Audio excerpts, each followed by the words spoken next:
All right, there it is.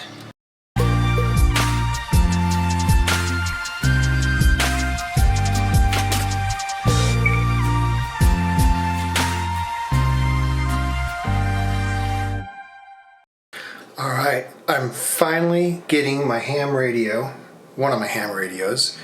It's the TYT 9600 I've had for a few years. I picked up for that. I got a deal on it. I bought that along with this TYT 380. Still had the plastic protective film on the displays. I got both of them for 70 bucks. So that was a steal. Figured I'd probably want to have a DMR because there's a lot of DMR in Iowa. And I'll probably get a Yaesu at some point that has APRS. I also have my FT891 as well that at some point I will put in my truck. But right now I'm just starting with my TYT 9600. So I made me a little mount underneath the dash in the center area on my truck. There's two screws at the bottom of that cover that hold it on. I just got me a piece of flat aluminum here. This is an 1/8 inch thick, a little over 8 inches long by about an inch, it looks like. I didn't even really pay attention, I just grabbed it. And then I got me these little angle brackets, but I smashed them down. I changed the angle to pretty steep. So when I put them in like this, they'll be tilted up somewhat so that the radio's got more of a tilt facing up towards me. So I'm gonna screw these pieces together and show you what I've got so far.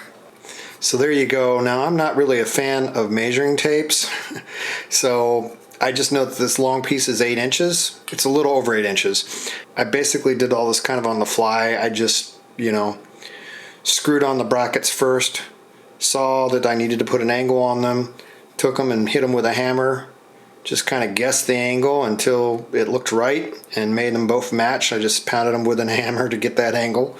And then as far as the screw holes, like I say, I just kind of held everything up. It looked like it's good, and I picked, basically just looked what, I just eyeballed it all. I didn't measure anything. So that and a Sharpie to draw my lines. So that's it. That's the bracket. And so it'll mount roughly like that. And the front of the radio is over here where my thumb is at. And so it'll go on there like that. And then, yeah, so let's go ahead and get it installed and let's see how it looks. All right, so there you go.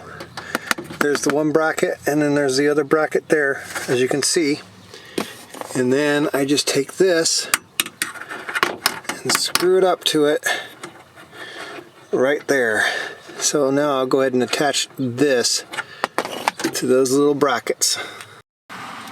All right, there it is. Mounts pretty good that way. Got clearance all the way around. I mean, other than this is not black, but I guess I could paint it, but I'm not gonna worry about that, honestly. It's just a bracket. But yeah. There you go. Now I gotta just mount my microphone somewhere. For the time being, I still have to wire this. Right now I'm just using one of these cigarette lighter things, which this is a heavier dutier one, and it works fine.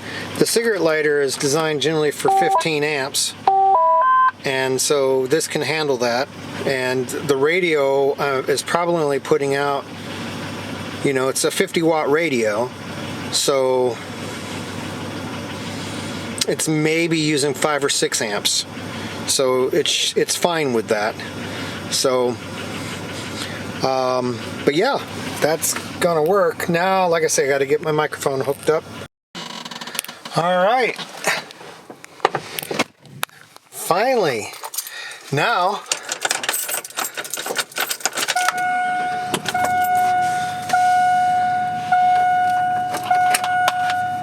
there we go. Awesome, awesome. Cool. That's what it looks like.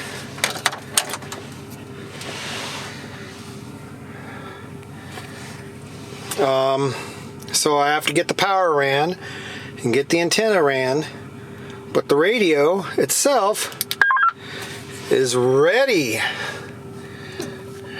Yay! That was easier than I thought. I gotta clean it up. It's been sitting for a while. It's kind of gross and dirty, but it's exciting. Awesome. All right, so we are now in Colorado, and I'm finally finishing up this video. So a few things I wanted to point out. It took me so long to get my ham radio in a vehicle. I didn't really feel comfortable with any of my mounting solutions on my Honda Pilot, and then I got my dad's truck last year, and I thought, well, that'll be perfect.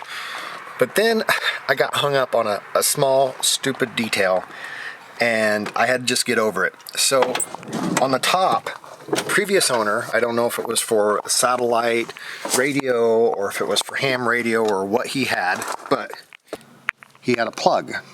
And right away, we noticed as soon as we got to Iowa, it was leaking.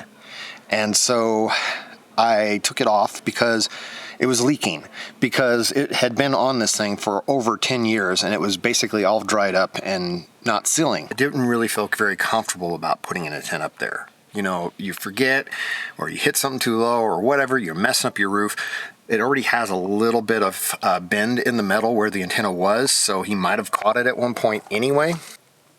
Right after I put this new plug in, the next day it started raining for 3 days straight.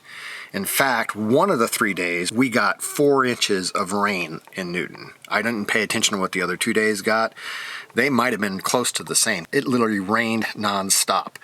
But this thing did not leak at all. I just put a bunch of silicone around it, stuck it in there, and it sealed it really good. Getting a radio installed on the rest of this was actually pretty easy. However, I have the older version of the TYT 9600. And it's got a bug, even after I did all the firmware updates. When you turn the radio off, the microphone still stays lit up, which is a problem, because then it's going to be a constant battery draw. I really wanted to just run positive and negative right from the battery right through this little hole they have already right here in place. This is a 2500 2001. I don't know if you can see it. It's got a little plug plastic thing. Anyway, it's already there. You can just run the wires right through. But because I need to have the radio turn off when I turn the key, or unless I wanted to mount a switch and all of the other extra stuff, which I'm trying to avoid all that extra hassle, I had to go a different route. But putting the antenna on this was really easy. Now, so far I've only found one company that's selling these antenna mounts, and it seems to be the same company for all these vehicles. But the one for this vehicle, when you order, it's just a straight, they're 90-degree angles. And that's actually not right for this vehicle. If you do that and put this on and shut the hood, it's going to scrape the hood and take the paint off. So I took it, I painted it black. I prepped the metal and painted it black so that it looks nice. But you'll see here, I don't know if you can see it or not, but it's got a slight angle. So I had to basically angle it out and angle this flat again. Before it used to be straight up and straight out. So basically now I have a slight angle like this and then that. But that'll make it so this clears. But this works really well, very easy to install. And then I just put the NMO mount on it. Ran the wire back, I just tucked it this way so it's out of the way. Ran it right on through. Once you get the metal bent right, it all clears. Barely, very barely, but it clears. And then wire, it's not crimped, just fine. Really easy install. What I did for the radio power is I just went in here. So I just extended the wire from the radio. I ran the ground right to this bolt right here. And then I got a fuse jumper and stuck it into this fuse right here. So that is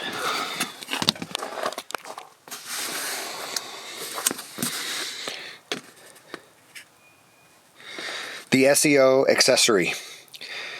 And that's the fuse that I plugged it into. So the SEO fuse is still in place, and that little jumper allowed me to just basically wire a second fuse for the radio, and that will turn it off and on with the key. And there we go. Now the only real issue with this is if you turn the truck off, the radio goes off. So if you turn it off to go into accessory mode and you had a scanner running or whatever, then you have to rescan it. So now I'm going to shut all this off and just show you what I think of this radio. It's fine. I'm not sure how I feel about DMR. Honestly, I don't know what the other digital modes sound like as far as like fusion and that. I honestly would rather listen to analog. I mean, it's great the radio has it. At least I can connect to DMR repeaters and such.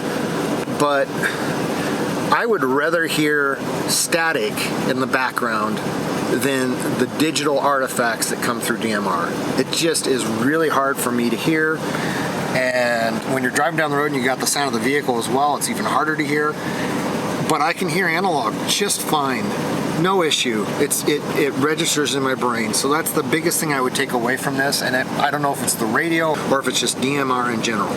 But without getting into too many details about this particular radio, one thing that I did do that worked out really well is before we came here to Colorado is I went ahead and put in all the repeaters within a 70-mile radius of Delta. I put the 2-meter repeaters on channel A, and I put the 70-centimeter repeaters on channel B. And I also put the call frequencies on both of those channels as well. And then in addition to that, I set up a scan list for basically Western Colorado 2-meter, Western Colorado 70-centimeter, which incidentally both of those only came less than the 31 channels. And so one thing that is handy, and it is kind of cool, is while I'm here in Delta, it picks up, I'm getting channels, I can get Grand Junction, I'm even sometimes even getting Glenwood Springs. But for example, channel A is all the 2-meter. If I just hit menu, scan, scan. So I just hit menu 3 times and I'm automatically scanning all 2-meter repeaters right here in Delta. If I hit the channel select button, now I went to 70-centimeter, I can hit menu, menu, menu. You just hit it 3 times and now I'm scanning all 70-centimeter repeaters here in this area. Now the one thing I did wrong, and I thought would have been a good idea, but I'm going to rethink that, is for the tone for receive, I left those all clear. I did not use the squelch. And so I think I should have put the tones in so that it would only, I thought that would be nice, because then if there was anybody just happened to talk on some other repeater or something weird I didn't have in, I could hear them. But as you saw, for some reason when I scan Delta on 70 centimeters, it keeps hanging on a couple stations. So I should have really put in the tone squelch value for those repeaters so that it wouldn't have done that. But on the 2-meter, it works great. None of those channels are getting that kind of transmissions on them, I guess, that the radio's picking up thinking it's a repeater. I'm not sure what's up with that, honestly. Maybe somehow they're just far enough away that my radio's picking up a carrier and that's it, and not picking up any of the transmission. Who knows? But in any case, that's the only thing I would change. So that works pretty slick. When we were coming through Denver and before we went up the mountain, I made probably, I think, 3 QSOs. My wife wrote them down as I was driving. I made 3 QSOs around the area there. Quite a bit of distance, but of course it's pretty easy because as you start going up that mountain towards Idaho Springs before you go back down again, I mean, you're looking out over Denver and all of that area. And I can hit repeaters that are, 200 feet high in Iowa that are running 50 watts 70 miles away. So basically, this is a 50-watt radio, so I'm here up on the side of a mountain, not 200 feet, but probably 800 feet, and looking down at this vast area, And so there was several guys out there with 2 meter running 100 watts, and we were able to talk just fine. So that was really kind of a cool experience for 2 meter without using a repeater. So that was kind of fun. Drove my wife crazy, of course, but the radio works as intended. I'm not a fan of DMR.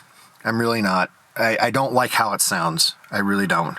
But again, it could just be that this is an older radio, but I'm not sure about that because I've heard these cops talk on their radios with the new digital they're using, and it sounds about the same. It sounds like garbage. So that's the only takeaway I would give on that. Otherwise, the radio seems to work fine. It's really easy to mount, especially on this truck. And that's how I think I would recommend doing it. And honestly, if you have a vise and a workbench, you could probably make your own, and a drill press, you could probably make your own brackets for your antennas in a heartbeat. I paid like $25 for that one, and I still had to bend it to be exactly the way I wanted. It's easy to install. I think at some point I'm going to put another antenna on the other side. That I don't remember what that antenna is. I don't know if it's a diamond. I don't know what it is. I do know it's a dual band, 2 meter, 70 centimeter, and I'm pretty sure when I bought it, I wouldn't have gone with anything less than a half wave on 2 meter, and it looks like it's about the right length for a half wave on 2 meter. It is resonant on everything I tried. 2 meters and 70 centimeters. It's very resonant on every repeater I tested it against. So it seems to be a really good antenna. I get really good range out of it, but like I said, I can't tell you exactly what it is, but it's nothing special. I think it is a diamond, but I'll just show you what it looks like. The label's gone. And then it's got the trap right there.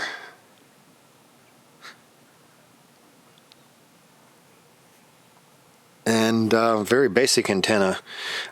It was coming, the black was coming off of the brass. This is all brass, and so I sanded that and also painted it with the flat black when I went ahead and did this as well. But yeah, there you go. Now I just got to get around to getting my 891 in here.